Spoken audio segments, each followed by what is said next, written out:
I was young as a motherfucker, fucked up on the block. My cousin Earth came through that 442 with the green top. At night I hit the club, we had barely had some sleep.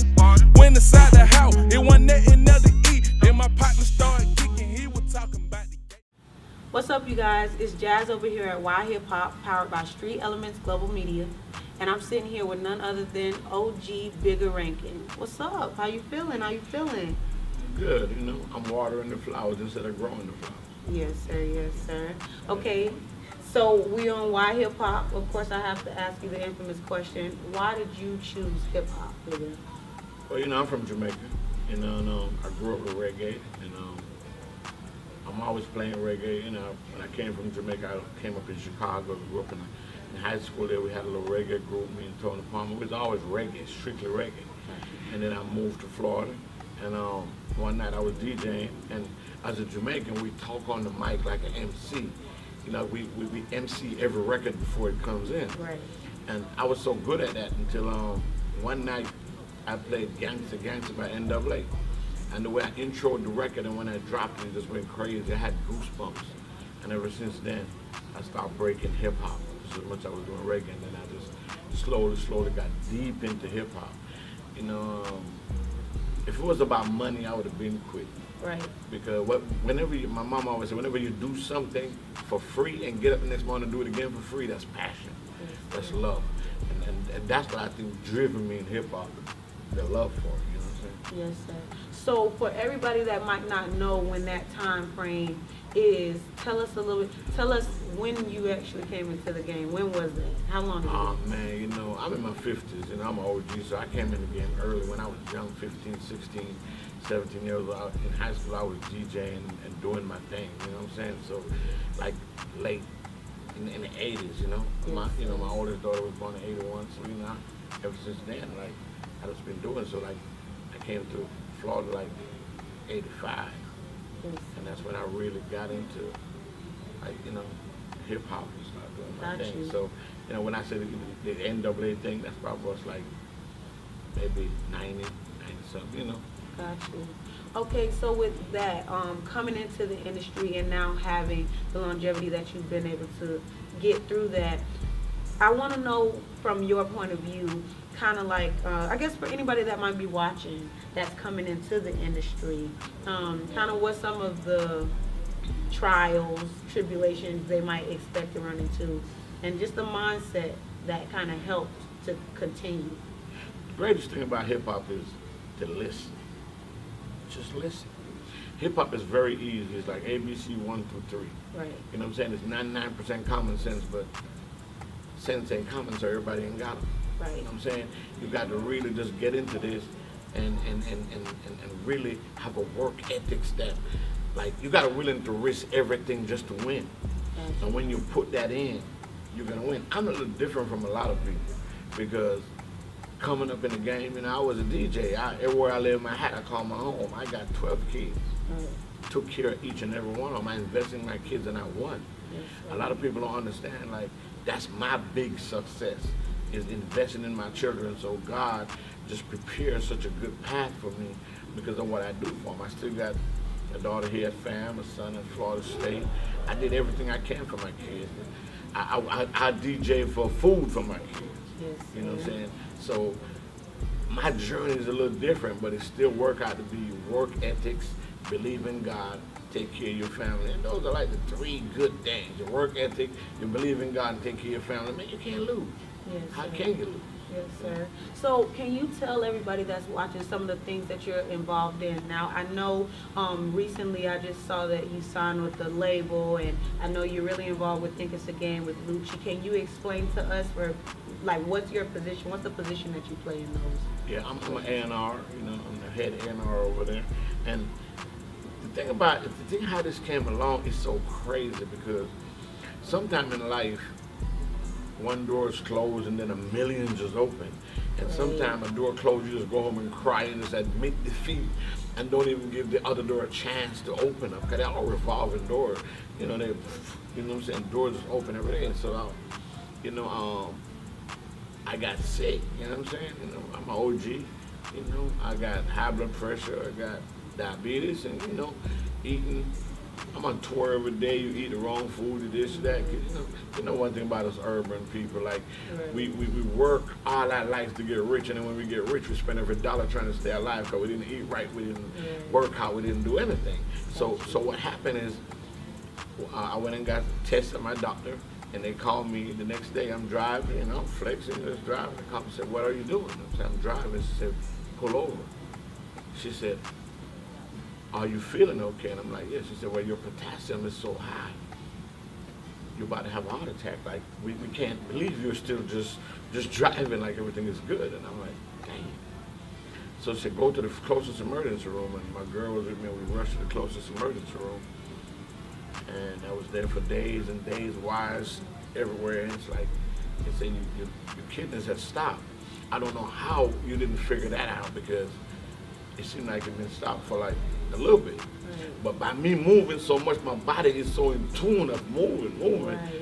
Maybe if I lay down for 2 days or so, it would affect me, but I was still moving like I was good. Right. And I was laying in the hospital, and I started saying to myself, like, I told my manager, I said, if I live through this, what I want to do is I want to praise all my friends before they die. I don't want to say this shit at their funeral. I want to praise them while they're here on this earth. Right. Because I was laying in a position, I have all my kids, they were just sitting there and they're crying, and like, Dad had never been sick. I was born at home in Jamaica, and I've been to a hospital, and all of a sudden I'm sick. So I'm laying in the bed, and I swear, after you lay there for a while and your family there, and you're not really, your blood pressure ain't going down, your potassium is not going down, now you start thinking like, damn. So I just dozed off. When I opened my eyes, Fly from Think It's a Game and Lucci was just right there. Lucci and him were just sitting right there, and lavishly they were sitting there with my family. And when you're laying on your back and in the bed in the hospital, the people that shows up, it stays in your brain forever. The people that texts you, everybody stays in your brain forever. And we talk, and I could just see the compassion, because, I was there, I broke Rich Homie in Florida. I helped with Trinidad James. Right. I helped with Lucci. So I've had a good relationship with them. Right. And when I got out, Fly was like, look, man, you got to work smarter and not harder. Right. You need to come on over here and be the head A&R over here. They got, a sister label with Warner Brothers. So, it's a big situation. So it wasn't nothing to say no about. I thought about it for a minute. Right. I'm always out here doing my thing. I make good money. Right. And my kids, they happy. Grandkids, they happy.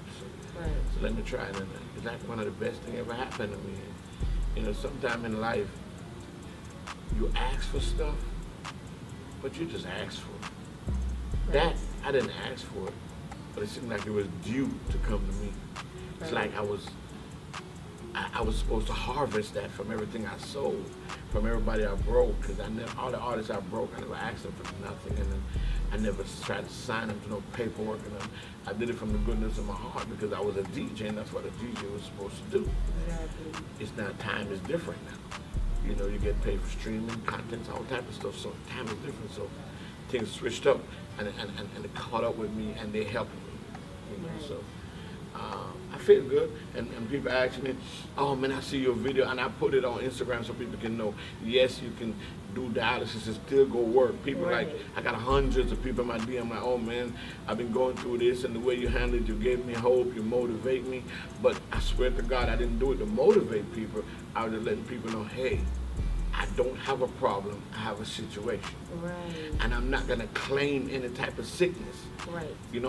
I'm gonna work through this. And when it's time to go, you're going to go anyway, because no matter how many plans he make, or you make, when God got one plan and we all got to abide by that plan when it clicks in, right. You know what I'm saying? Right. So, as an OG, I'm just telling most of the people out here, when you get a little sickness, man, I don't care what it is, man. Don't claim it, man. Yes, just try to eat good and take medicine and do whatever it do to get rid of it. And you're going to feel good within yourself.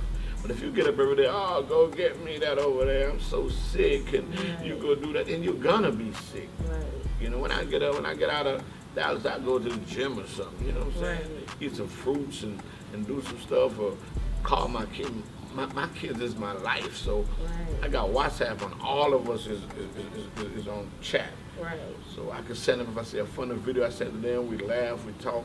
Those are what build me up. That's what keeps me going. Yes. Okay, so with that, I just want to narrow down, we're coming into closing, but I do want everybody to know at least, do you have anything that you're working on now that you want to let the people know? Anything, what's going on now, present day? Right now, we over at TIG, we got Q Money, he's going ham right now. Okay. We got these two that we just signed.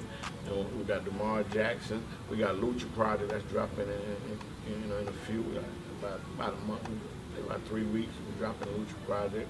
We got Pasa, which is another artist they signed. Plus, I have a single I just dropped called I Deserve It All. I love that song so much. I love that song so much. With Doris Deshawn, Lucci, Major 9, of course, Bob Green that gave me the song. And I'm dropping an EP April 2nd with a documentary. Just people just know where I came from. Like my life is just, when people really see where I came from, nothing to where I'm at, they really appreciate it. And I'm one of the only DJ that really became a celebrity DJ that you can just touch. Yeah. Anybody can come speak to me. Anybody can talk to me. Anybody can sit down and have a conversation with me. And if anybody hates me, they really just don't know me. Right. They really just don't know. Right. That's actually one of the questions I had. I was skeptical about asking it, but I do want to hear from your perspective. That is true. Like, you are very approachable and you don't have any problem like handing over some knowledge, especially to anybody that wants it. What's your motive? Because a lot of people, they get up and they get Hollywood, or they don't care to keep feet in the streets or giving the game. Why do you keep giving that to us? Like, why you maintain that so long? The reason I love the young cats, I'm gonna tell you the reason why.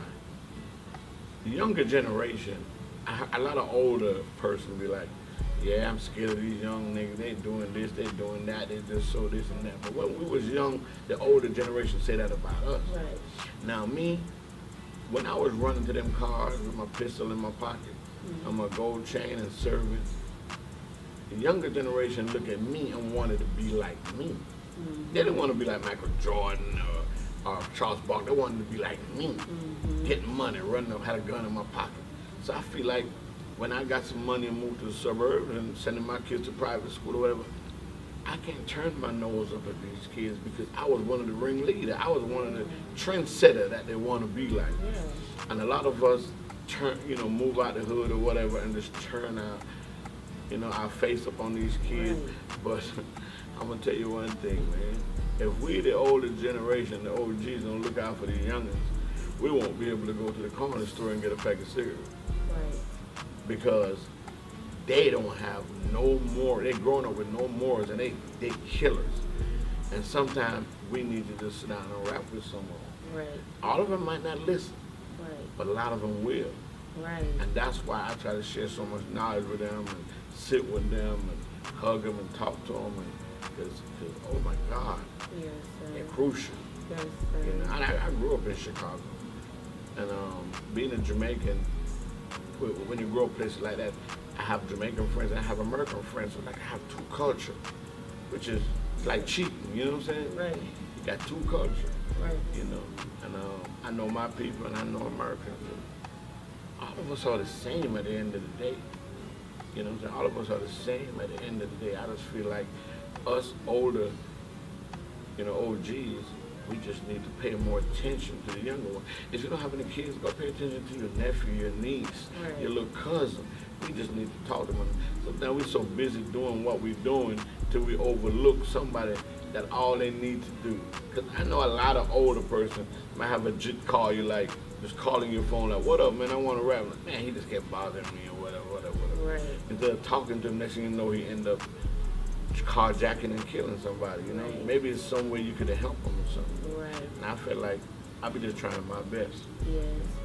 Yes, sir. Okay, so with that, I just want you have some social media, some platforms that everybody can find you on if they're looking for you. It's different, you know. It most definitely get me a Bigga Rankin 00 everywhere, you know.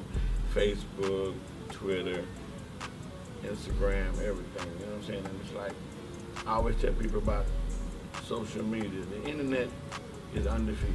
Right. So don't ever try to fight the internet. Right. And I always tell people, like, if you disrespect me on the internet, you got to apologize to me on the same platform that disrespect me. Right. So I tell the youngsters that the internet is like a 45 Magnum. Yes. Just look where you're pointing at. Yes. Sometimes you can point in the wrong place. Right. Some people ain't gonna take it lightly. Right. Yes, sir. So with that, you guys, like I said, you're tuned into Why Hip Hop, powered by Street Elements Global Media. This is Jaznice, sitting with OG Bigga Rankin. Keep it locked. Real nigga radio. It's the remix. If you don't know your worth, you will always settle for less, dog. Hard work is the answer, man. And life is the test. My nigga, I deserve it all.